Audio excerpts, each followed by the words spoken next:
Hello everyone, I'm Joseph Dinesh, a Catholic commentator from Sydney, Australia. Today, we are diving into one of the most controversial and towering Catholic figures this country has ever produced, Cardinal George Pell. To some, he is a modern-day saint, to others, a lightning rod for everything they believe went wrong with the church in Australia. But love him or hate him, there is no denying this. He rose from the dusty streets of Ballarat to the marbled corridors of the Vatican. He made headlines, he made enemies, and some now say he may have even made miracles. So let's unpack this man's story. We begin here at home in Australia. George Pell wasn't your average bishop with a red hat. He was a spiritual bulldozer. An Archbishop of Melbourne and later Sydney, he confronted a church drifting into feel-good theology and soft relativism. And what did he bring instead? Orthodoxy, clarity, backbone.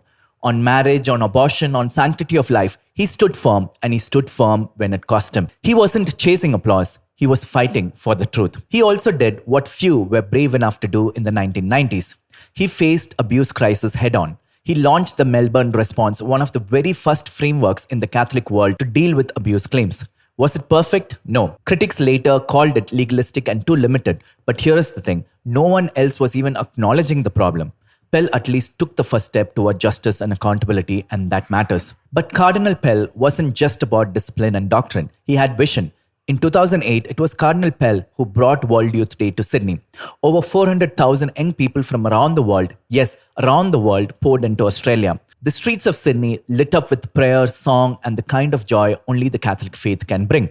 For a whole generation of Aussie Catholics, World Youth Day wasn't just a gathering, it was a turning point. And that happened because Pell made it happen. Then Rome called. In 2014, Pope Francis appointed Pell as the first prefect for economy, essentially the Vatican's CFO. What he walked into was a financial jungle. The Vatican's accounts were murky, records were scattered, transparency was non-existent, but Pell didn't blink. He ordered audits, tracked hidden funds. In fact, Time magazine reported he discovered hundreds of millions of euros quietly tucked away in Vatican departments. Never recorded, never reported. That's not just reform, that's a reckoning. Even Pope Francis himself said, he's a great man and we owe him so much. But when you start cleaning house in the Vatican, don't expect a thank you card. Pell made enemies, and soon the darkest chapter of his life began. In 2017, he was charged and later wrongfully convicted of historical sexual abuse. The media pounced. The court of public opinion was brutal. He was sentenced to 6 years in prison and spent 405 days in solitary confinement without even the ability to say Mass. But in 2020, the High Court of Australia overturned the conviction unanimously 7-0, no dissent. Pell walked out of the prison not with rage, but with a rosary in his hand and the calm dignity of a man who had suffered unjustly. He had every reason to lash out. Instead, he gave us a testimony of peace. Prison Journal, written during those dark months, isn't a rant. It's a witness. One reviewer called a modern-day testimony to redemptive suffering. That's not just resilience, that's Christ-like. And now, something remarkable, a miracle, yes, an actual medically unexplainable healing is being investigated by Vatican, attributed to his intercession. Recent news reports have highlighted a remarkable case involving the intercession of Cardinal George Pell.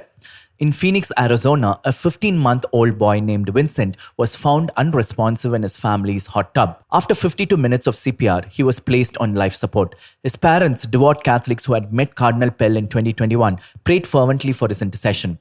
Astonishingly, Vincent made a full recovery with no damage to his brain, lungs, or heart.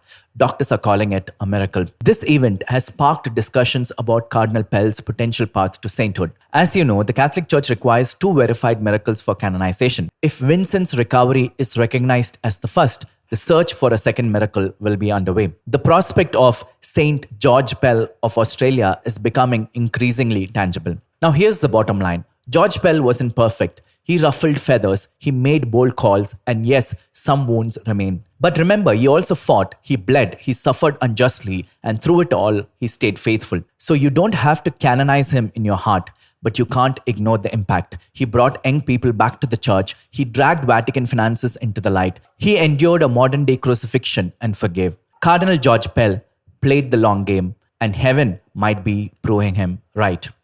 I hope this video was helpful. Let me know your thoughts in the comment section. God bless you.